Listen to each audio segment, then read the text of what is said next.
श्री शिवाय नमस्तुभ्यम। श्री शिव पुराण कथा चौथा अध्याय। शिव पुराण के श्रवण की विधि तथा श्रोताओं के पालन करने योग्य नियमों का वर्णन। शौनक जी कहते हैं, महाप्राज्ञ व्यास शिष्य सूत जी, आपको नमस्कार है। आप धन्य हैं, शिव भक्तों में श्रेष्ठ हैं। आपके महान गुण वर्णन करने योग्य हैं। अब आप कल्याणमय शिव पुराण के श्रवण की विधि बतलाइए, जिससे सभी श्रोताओं का संपूर्ण उत्तम फल की प्राप्ति हो सके। सूत जी ने कहा, मुने शौनक, अब मैं तुम्हें संपूर्ण फल की प्राप्ति के लिए शिव पुराण के श्रवण की विधि बता रहा हूँ। पहले किसी ज्योतिष को बुलाकर दान मान से संतुष्ट करके अपने सहयोगी लोगों के साथ बैठकर बिना किसी विघ्न बाधा के कथा की समाप्ति होने के उद्देश्य से शुद्ध मुहूर्त का अनुसाधन कराएं और प्रयत्न पूर्वक देश देश में स्थान स्थान पर यह संदेश भेजें कि हमारे यहाँ शिव पुराण की कथा होने वाली है।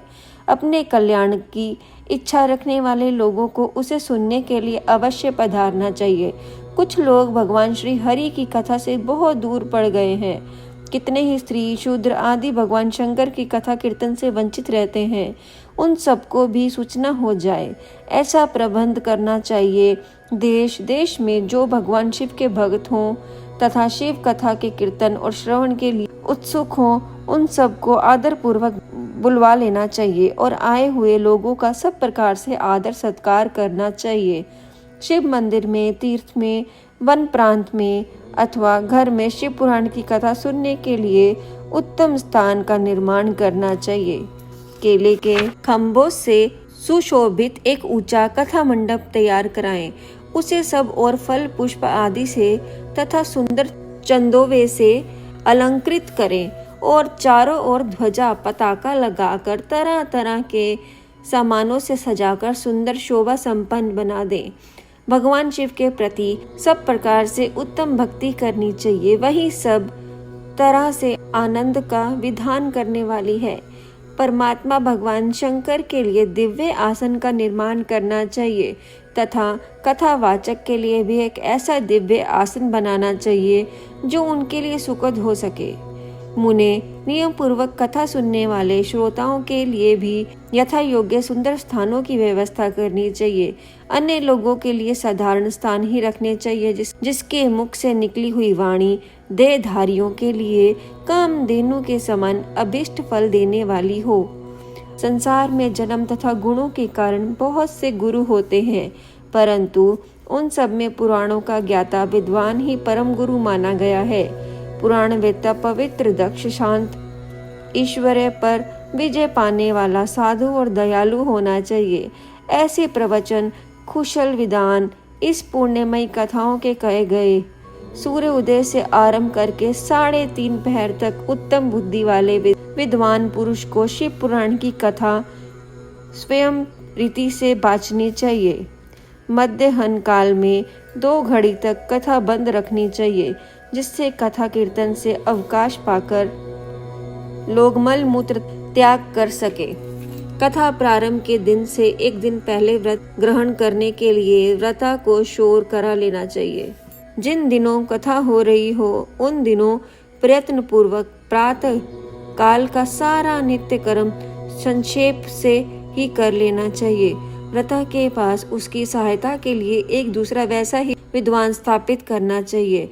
वह भी सब प्रकार के संशयों को निवृत्त करने में समर्थ और लोगों को समझाने में कुशल हो। कथा में आने वाले विद्वानों की निवृत्तिता के लिए गणेश जी का पूजन करें। कथा के स्वामी भगवान शिव की तथा विशेषतः शिव पुराण की पुस्तक की भक्ति भाव से पूजा करें। तत्पश्चात उत्तम बुद्धि वाला श्रोता तन मन से शुद्ध एवं प्रसन्नचित होकर आदर पूर्वक शिव पुराण की कथा सुने। जो व्रता और श्रोता अनेक प्रकार से कर्मों में भटक रहे हों, काम आदि 6 विकारों से युक्त हों, स्त्री में आसक्ति रखते हों और पखंडपूर्ण बातें करते हों, वे पुण्य के भागी नहीं होते। जो लौकिक चिंता तथा धन ग्रह एवं पुत्र आदि के चिंता को छोड़कर कथा में मन लगाए रहते हैं, उन शुद्ध बुद्धि पुरुषों को उत्तम फल की प्राप्ति होती है। जो श्रोता श्राद्ध और भक्ति से युक्त होते हैं, दूसरे कर्मों में मन नहीं लगाते और मौन, पवित्र एवं उद्देश्य शून्य होते हैं, वे ही पुण्य के भागी होते हैं। सूत जी बोले, शौनक, शिव पुराण सुनने का व्रत लेने वाले पुरुषों के लिए जो नियम है उन्हें भक्ति पूर्वक सुनो। नियम पूर्वक इस श्रेष्ठ कथा को सुनने से बिना किसी विघ्न बाधा के उत्तम फल की प्राप्ति होती है। जो लोग दीक्षा से रहित हैं उनका कथा श्रवण करने का अधिकार नहीं है। अंततः मुने, कथा सुनने की इच्छा वाला सब लोगों को पहले वक्ता से दीक्षा ग्रहण करनी चाहिए। जो लोग नियम से कथा सुने उनको ब्रह्मचार्य से रहना, भूमि पर सोना, पाताल में खाना और प्रतिदिन कथा समाप्त होने पर अन्न ग्रहण करना चाहिए। जिसमें शक्ति हो वह पुराण की समाप्ति तक उपवास करके शुद्धता पूर्वक भक्ति भाव से उत्तम शिव पुराण को सुने। इस कथा का व्रत लेने वाले पुरुष को प्रतिदिन एक ही बार अवश्य यान भोजन करना चाहिए। जिस प्रकार से कथा श्रवण का नियम सुख पूर्वक सध सके वैसे ही करना चाहिए। गरिष्ठ अन्न, दाल, जला, अग्न, सेम, मसूर, भाव दूषित तथा बासी अन्न को खाकर कथाव्रती पुरुष कभी कथा को न सुने।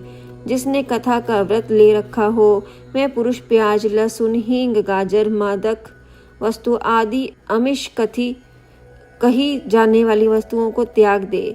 कथा का व्रत लेने वाला पुरुष काम, क्रोध आदि 6 विकारों को, ब्राह्मणों की निंदा को तथा पतिव्रता और साधु संतों की निंदा को भी त्याग दे। कथाव्रती पुरुष प्रतिदिन सत्य, शौच, दया, मौन, सरलता, विनय तथा हार्दिक उदारता इन सद्गुणों को सदा ही अपनाए रहे। श्रोता निष्काम हो या काम, वह नियम पूर्वक कथा सुने। काम पुरुष अपनी अभिष्ट कामनाओं को प्राप्त करता है और निष्काम पुरुष मोक्ष पा लेता है।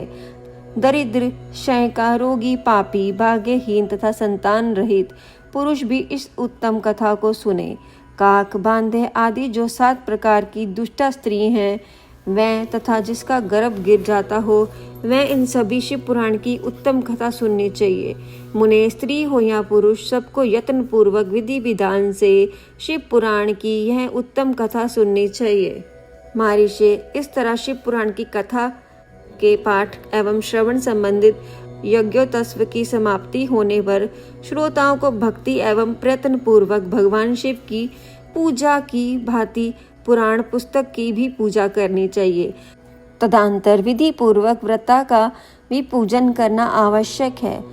पुस्तक को पवित्र करने के लिए नवीन एवं सुंदर बस्ता बनवाएं और उसे बांधने के लिए दृढ़ एवं दिव्य डोरी लगवाएं।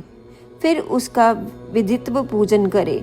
मुनि श्रेष्ठ, इस प्रकार महान उत्सव के साथ पुस्तक और व्रता की विधिवत पूजा करके वक्ता की सहायता के लिए स्थापित हुए पंडित का भी उसी के अनुसार धन आदि के द्वारा उससे कुछ ही काम सत्कार करें। वहां आए हुए ब्राह्मणों को अन्न, धन आदि का दान करें। साथ ही गीत, वाद्य और नृत्य आदि के द्वारा महान उत्सव रचाएं। मुने, यदि श्रोता विरत हो तो उसके लिए कथा समाप्ति के दिन विशेष रूप से उस गीता का पाठ करना चाहिए जिसे श्री रामचंद्र जी के प्रति भगवान शिव ने कहा था।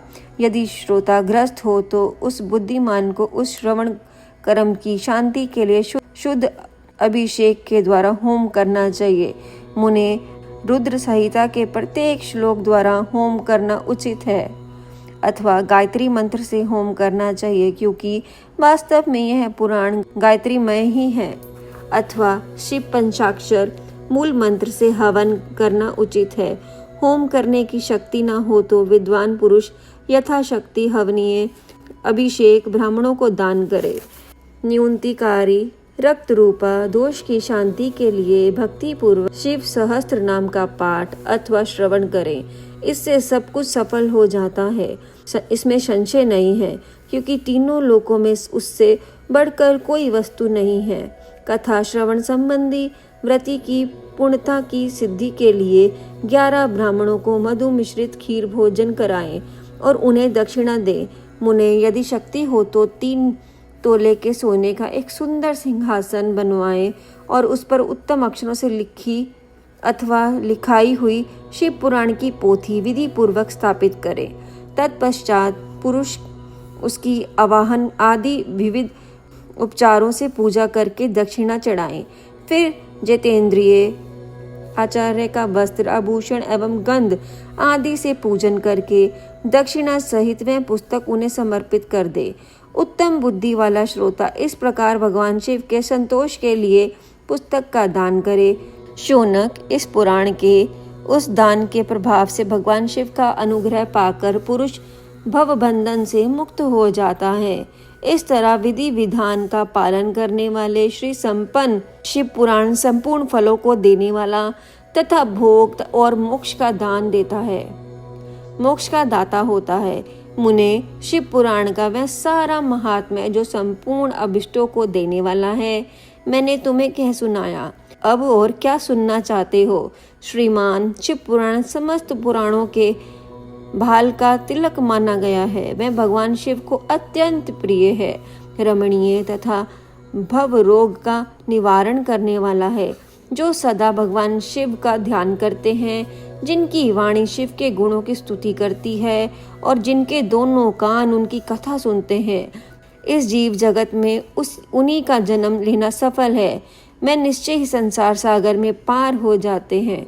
भिन्न भिन्न प्रकार के समस्त गुण जिनके सच्चिदानंद दयामय स्वरूप का कभी स्पर्श नहीं करते, जो अपनी महिमा से जगत के बाहर और भीतर भव भासमान है तथा जो मन के बाहर और भीतर वाणी एवं मनोवृत्ति रूप में प्रकाशित होते हैं, उन आनंद धन रूप परम शिव की मैं शरण लेता हूँ। श्री शिव पुराण कथा 4था अध्याय समाप्त। ओम नमः शिवाय।